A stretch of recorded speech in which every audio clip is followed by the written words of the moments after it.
Snow White was born on a cold winter night when snowflakes danced gently against the palace windows. Her mother, the queen, had pricked her finger while sewing and wished for a child with skin as white as snow, lips as red as blood, and hair as black as ebony. Her wish came true, but she did not live long after Snow White's birth. The king remarried a woman breathtakingly beautiful, but her heart was cold, jealous, and cruel. This new queen owned a magical mirror that answered any question truthfully. Each day she stood before it and asked who in the kingdom was the fairest of all. For years the mirror replied that she was, and the queen was pleased. Snow White grew older, kinder, and more beautiful with each passing year. Her gentle nature won the hearts of all who met her. She spent much of her time helping people in the castle, feeding birds, tending flowers, and reading stories to the children of the servants. Everyone adored her, and slowly the queen began to notice the way others admired the young princess. One morning, when Snow White was about 16, the queen approached her mirror like she always did. With a proud smile, she asked who was the fairest in the land. But instead of praising her beauty, the mirror replied that Snow White now surpassed her. Shocked and furious, the queen's jealousy burned so intensely that she could think of nothing but destroying the girl who had stolen her place. The queen summoned a huntsman and ordered him to take Snow White deep into the forest and kill her. To prove the deed was done, she demanded that he bring back the girl's heart. The huntsman reluctantly agreed, terrified to refuse the queen, but deeply troubled by her command. The next morning, he led Snow White into the woods under the pretense of gathering wildflowers. When he finally drew his knife, Snow White looked at him with such innocence that he lost all courage.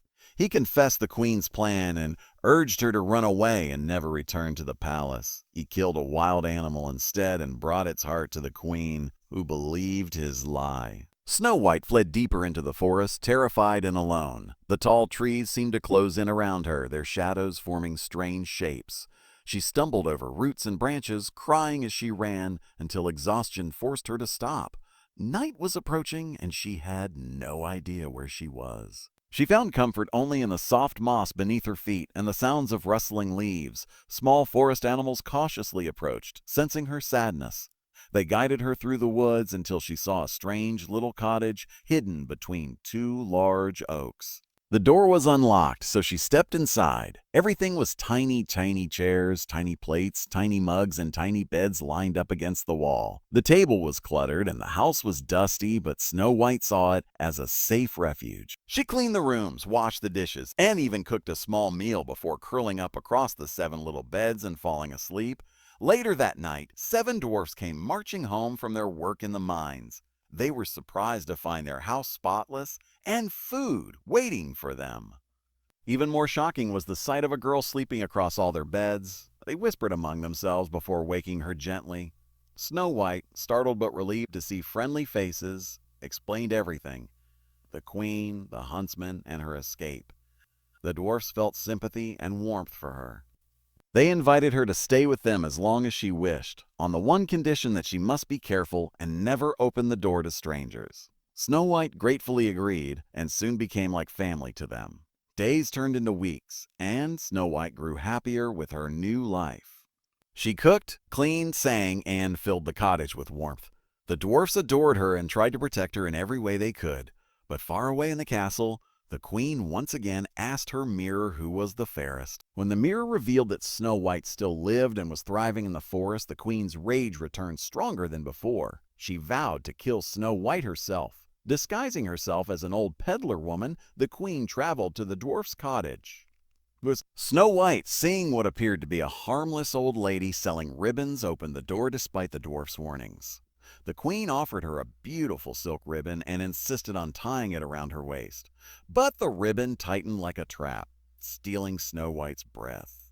She collapsed unconscious. The queen hurried away, believing she had succeeded, but the dwarfs returned to find Snow White lifeless. They quickly cut the ribbon, and she gasped for air, awakening. She cried, ashamed that she had disobeyed them, and promised never to repeat the mistake. When the queen discovered through the mirror that Snow White had survived, she became obsessed with destroying her. Her jealousy consumed her to the point that she could think of nothing but Snow White's beauty. Again, she disguised herself, this time as an old woman selling combs. Snow White, though hesitant, stepped outside when she saw the harmless object. The queen placed the poison comb into Snow White's hair, and the girl collapsed once more. The queen fled triumphantly. But as soon as the dwarfs removed the comb, Snow White opened her eyes again. She wept, realizing how easily she had been tricked once more.